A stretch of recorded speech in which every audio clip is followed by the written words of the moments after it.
All right, so welcome to this training about our medical benefit rider. And as we all know, the medical benefit rider is available to multiple products, but mainly sa AIA Med Assist siya. But it can also be now attached to the Max Protect, which is an ordinary life product, A Plus Signature, which is an endowment plan, OL din yan, and then Ascend, which is also um, an OL plan. Meron din siya sa health cover, pero hindi natin i-discuss yun kasi I think hindi na wala na masyadong kumukuha ng product na yun. Uh, and it's not advisable for me. No? So now, let's take a look at a sample client, 39-year-old male. Punta muna tayo sa Med Assist. Alright, so for example, this client, no, titignan natin siya sa Med Assist. So if you can see, merong apat na plan types yung Med Assist, di ba? Plan A, B, C, and D. Wherein yung plan A, yung pinakamura, alright, it gives a higher coverage. And then, plan D, syempre, mas mataas. Kung makikita nyo yung premium niya. Ganyan. And of course, mas malaki yung face amount, mas malaki rin yung medical benefit rider. But usually, I would say no, na yung plan A alone is good enough. Malaki na yung coverage niya. Alright? So just put, since BUL to, magpuput tayo ng 100% sa isang fund. And then of course, automatic naka-check yung mga riders na yan. You cannot actually edit it. Alright? So generate proposal tayo na Med Assist. So ito po si sample client natin ng AIE Med Assist. Naka-attach po rito ang AIE Vitality Coverage, right, for age 39. So ito po, no? Ito yung breakdown ng table ng Med Assist.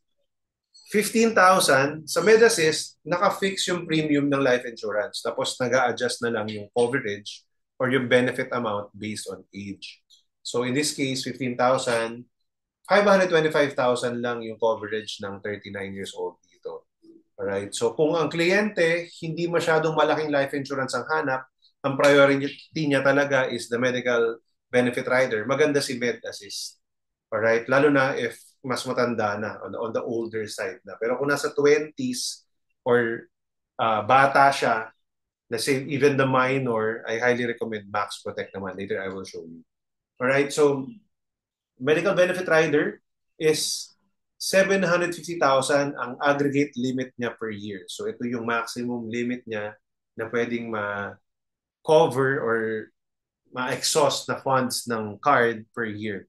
Alright? Nakalagay rin dito yung premium niya, 20,000. That alone is already 20,000. Which is, in comparison to, let's say, a Medicard VIP plan, 25,000 yung Medicard dito, 20,000 lang. Diba? May asterisk siya kasi tumataas siya every year. Alright? And then may hospital income benefit, which is covered ka up to age 65 ng 1,000 per day. Ibig sabihin, kung mako-confine, any cause of confinement, kahit ordinary illness lang, let's say viral, let's say dengue, ganyan. Per night of confinement, may makaka-receive ka ng 1,000 or makaka-reimburse ka ng 1,000. Tandaan niyo po, reimbursement po yung HIV. Also, dapat minimum 12 hours na confinement. Kunyari na-confine sa ER lang, tapos saglit lang, like 3 hours or 6 hours, hindi po yun covered. Alright? And then may waiver of premium. Mawa-waive yung mga future premiums in case maging totally and permanently disabled. Kung gusto niyo pong makita yung mismong definition niyang rider na yan, ito po yun. No? So, since hindi ito enhanced waiver of premium lang siya, ang coverage niya lang is total and permanent disability, hindi critical illness. So basahin po natin yan dyan. Diyan nyo siya makikita sa table na yan. If the insured gets totally and permanently disabled, the company will waive the succeeding basic premiums and special top-ups, if any. And the insured will continue to be covered. However, the medical benefit and daily hospital income benefit will automatically terminate once waiver of premium takes place. Ibig sabihin, ang ibabayaran lang ni waiver of premium yung 15,000. Yung 15,000 lang, di ba? So kung gusto mo na ma-cover ka pa rin dun sa iba, kailangan mo pa rin bayaran. Alright? So yung ang wini-waive lang ng premium dito, yung life insurance lang. Okay, klaro tayo dun ha. Hanggang age 80 na yan, si AI na yung magbabayad para sa'yo. So at least covered ka for that. So 39,460.08. Ang advantage lang ng mga VUL natin, walang modal premium. So kahit i-monthly mo siya, divided by 12 lang. Pag sinemi-annual mo siya, divided by 2 lang. Yun lang yung advantage ng mga VUL plans na. Alright? Nakikita nyo naman dito yung breakdown, 15,000, yung basic and top-up premiums, yun yan sa life insurance na pupunta. And then the riders, 3,000. Yung medical benefit rider, if you can see, yun yung rason kung bakit tumataas yung premium. So, if titignan nyo naman, hindi naman ganun kalaki yung tinataas kaagad. Alright? In fact, the first 12 years, okay lang siya. No? Ika 13th year, tatalon for this age. Diba? So 20, plus 21,000, dagdagan ng another 3,000 plus, so 25,000, plus 27,000, 28, 30, 31, tumalo ng konti, naging 38, 39, 41, 44, 46. So, pagdating doon lumaki yung jump, naging 61, ganyan. No? So, depende siguro sa age and all. Alright? So, yun yung nagiging cost niyan. So, ang pangsagot natin dyan, ang explanation natin dito would be, i-treat mo siya na parang term insurance. Kung kailan mo hanggang kaya mong bayaran, bayaran mo. Kung hindi mo na kaya, you can choose to terminate. Let's say, ika 15th policy year, hindi mo na kayang bayaran.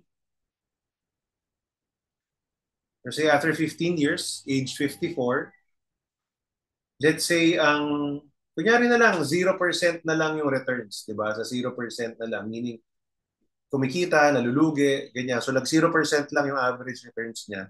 May naipon pa rin na 94,927 si client mo. So, para na rin siyang savings. So, pwede mo siyang withdrawin, hindi ka na covered, pero at least may 94,000 ka, pwede mong gamitin for your health fund. So, i-position mo siya na pang health fund pa rin. Ganon yung ating Med Assist or the medical benefit rider since it's growing. But specifically for Med Assist, kasi nga, VUL to. So medyo maganda rin i-position dahil nga parang lumalabas, hindi sayang yung binayad niya dahil nga may naiiwan na pera na pondo. Alright? So yun yung magandang positioning ng Med Assist. And then definitely, you will not present it as an investment. Di ba? Ano lang siya, VUL lang siya, tapos may nababalik na sukli. Alright? So in this case, dahil 39 years old pa lang, medyo bata-bata pa, kaya mura pa yung simulang premium, di ba? 30 plus thousand na. Alright, death benefit, yan, 525,000. And then, nandito rin naman yung mga premium charges, premium holiday charge, etc. Di ba? Surrender charges, nandiyan na rin. If on your lagpas ng 10 years, wala nang charge yung pag-withdraw. Kapag po first 2 years, withdraw mo siya 100%. No? So wala ka makukuha. Pag 4th and 5th year, nag-withdraw ka, may 50% o 30% pa. Pag 6th to 10th year ka nag-withdraw, may bawas lang na 5% from your withdrawal. Ganun po. All VULs po yan. Another thing pa na kailangan yung i-highlight probably would be itong pinaka-table na to. Ito yung pinaka-important na i-discuss natin. No? So yung table ng list of medical benefit coverages. So again, if you can see, maximum coverage per year, 750,000. So yan yung unang-una. Ibig sabihin po, kahit ilang beses kayo bumalik sa hospital within the year, basta hanggang 750,000 yung pwedeng sagutin ng card. Total po yan. Total na coverage. Hindi siya per illness. Unlike for example, yung 200,000 ni Medicard na VIP, for example, mga health cards, yung 200,000 per illness per year yon. So kung magkaiba yung illness mo, pero usually naman, di ba, it's related to the same illness. Kaya maganda na rin yung 750 yung illness mo. So kung si kliyente mo, ang concern niya talaga is the inpatient coverage. Yun yung worry niya, yung pag na-confine. Di ba? Doon siya nalalakihan na potentially expenses. Maganda si Med Assist doon.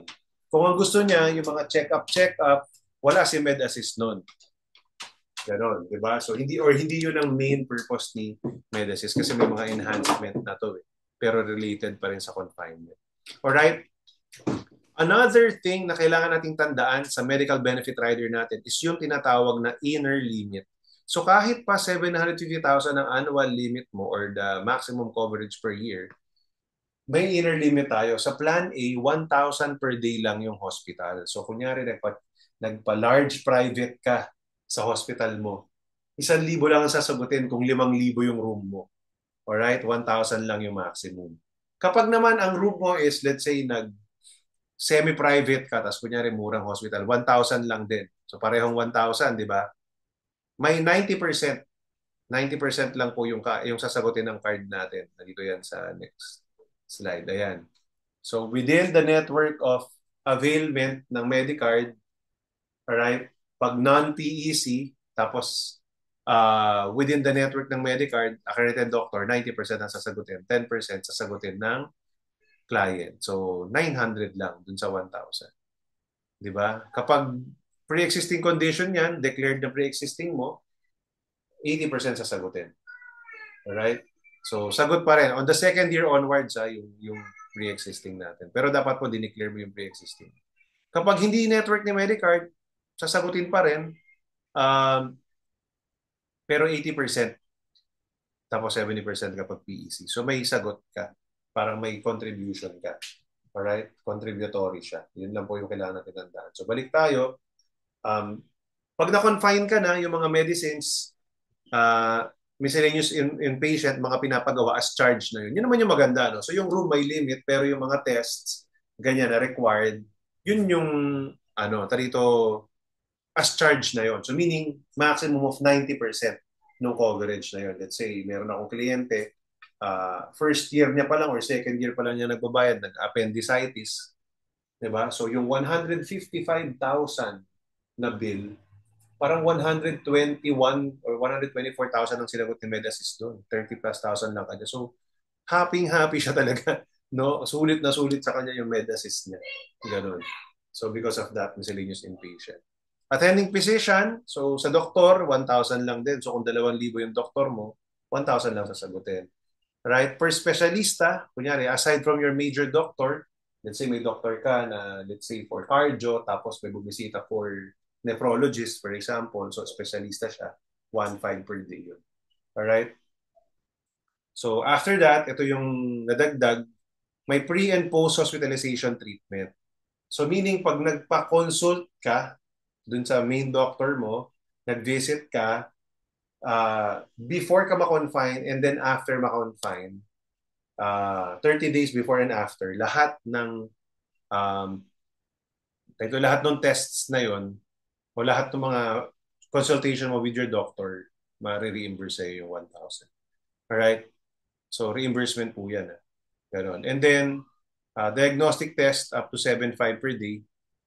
And then, prescription medicines, 7,500 per day din. So, at least, yan yung wala sa lumang Medasys, no? Wala yan sa lumang Medasys. Ito po meron na. Again, under siya ng inpatient benefit, if you can see. Ibig sabihin, dapat na-confine. Hindi yung trip mo lang magpa-consult, sasagutin na siya. Hindi. So this should be related to confinement. Diba? So, critical care, kung ICU po or telemetry, 2,000 per day yung i-cover instead of 1,000. Surgical benefit, so operating theater and recovery room, so pag doon, 50% of the surgeon's fee. Yan. Tapos, surgeon's fee based on RVS, 20,000. Anesthesiologist, 50%, sorry. And then organ transplant, up to 100,000. And then emergencies. Pag emergency po, inpatient yan, as charge siya, basta na-confine. Pag emergency pero outpatient, trauma and non-trauma, buti nga may ganito na, wala rin yan dati, up to 7,500 per year. Example niyan, nung nagpa-ER ako dahil dislocated finger. Ayun. So 7,500 yung sasagutin mo. So not bad na rin. 'Di ba? And then 3,000 pesos ambulance services. Alright. Hospice care, up to 50,000 lifetime limit. And then private duty nurse, 5,000 per year. Medical equipment, lifetime limit of up to 5,000. So one time lang po siya.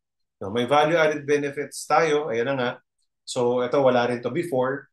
Right? Meron siyang annual physical exam, dental care, 24/7 consultation, yung mga kay Medicard ngayon. No? So, yan, you can go to the website na lang. Right? But basically yun, yung main dyan na nadadagdag yung dental, yung teleconsult, and then the APE. Pwede na po natin i-avail. Basic 5 lang ito. Di ba? So, sa Medicare network of hospitals, pwede. Lifetime limit is times 5 of the annual limit or the maximum limit for the year. So 750,000 times 5, it's 3,750,000. All right. So if you have any questions, just type in the comment section or in the chat box. So maganda na rin naman dito, nandito na rin sa proposal yung mga dapat mo i-discuss. So definitely, ito yung mga dinidiscuss talaga dapat. No? Yung maximum limit, yung inner limit, and then ito yung co-payment. Ang maganda dito yung co-payment, klaro na naka ano siya, what you call this? Naka-table na siya. So clear na kapag within the network ni Medicard, clear na rin na if hindi within the network of Medicard. Ganon. Waiting period, alright? So pag non-PEC, 30 days, di ba? So pag accident, no waiting period. Kahit bukas ma-aksidente, covered. Alright? So yun. Uh, pag PEC, pre-existing condition, after 12 months, tsaka pwede ma-cover. Pero dapat daw dineclare. Pag hindi mo alam na PEC or hindi mo dineclare, possible hindi ma-cover. Alright? So dapat alam ni Medicard or ni AIA before ka nag-apply. Ganon. So yun yung clarify during training. And then dental care, 6 months. So after 6 months, saka ka magpa-dental. HIV and AIDS treatment, ikino-cover na siya after 5 years. Para sigurado namang hindi siya pre-existing basically. Alright? So yun lang yung mga notes niyan. Ang pinaka-important dito is area of cover is within Philippines only. So kung may mga OFWs kayo na potential prospects na ang uwi is once a year lang, 30 days lang dito, I don't suggest to get itong med assist or the medical benefit limit. Or hindi na naman maximize eh. Diba? Unless i-insist. Kung in-insist talaga, alam nila, gusto nila habang bata makakuha na para in the future, renew na lang. Pwede rin naman. Alright? So in extreme cases, pwede po. Alright? But ako, I don't usually recommend. Alright? So yun lang yung mga kailangan i-discuss mainly for med assist. No, if you have questions, let me know para po masagot natin yan. So again, balikan natin yung pricing. Diba? So pag med assist ang kinuha mo, kung 39 years old ka, 39,460. Payable up to age 80. Kasi yan, renewable siya hanggang age 80. Wait lang, let me see the table. Saan na ba yun?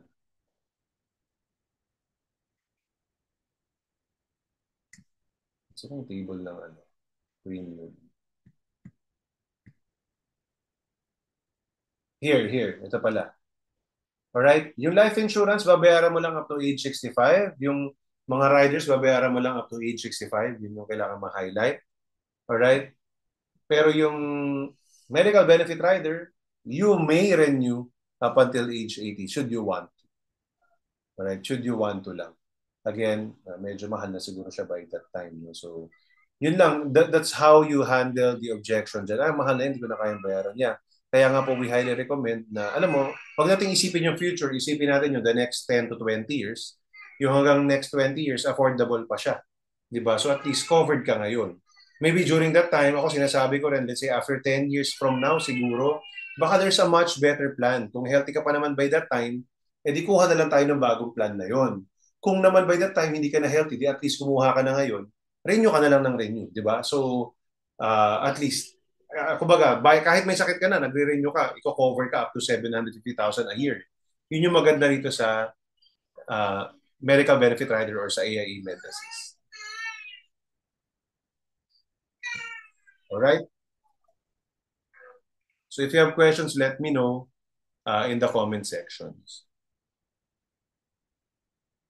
Yes, tama rin yun. Future account value can be withdrawn to pay for your premiums should you want to.